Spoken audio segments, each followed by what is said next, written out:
sit on the left, somebody will sit on the right, and one of the person back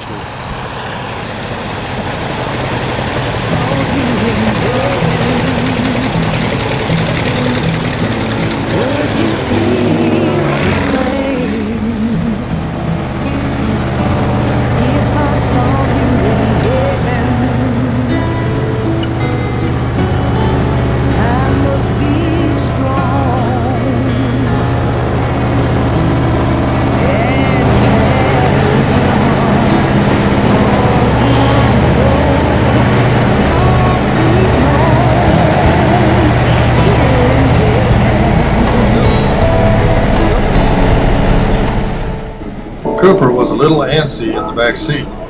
He had long ago unbuckled his seatbelt, and he was alternating between the left and right windows trying to take in the sights.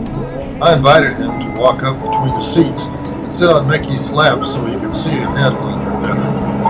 As soon as he sat down, his little hands reached for the control wheel, and Mickey quickly snatched them up and off and looked at me apologetically. I just laughed, told her it would be all right for him to handle the controls. I don't think she believed me, but she did turn loose of his hands, and he grabbed the control wheel. Find my way.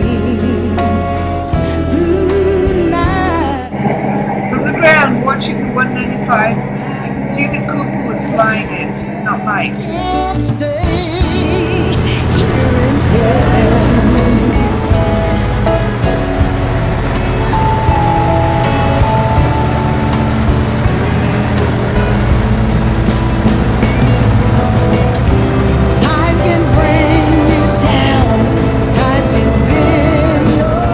I nudged the nose down to gain some speed and pitched up into a gentle wingover to the left.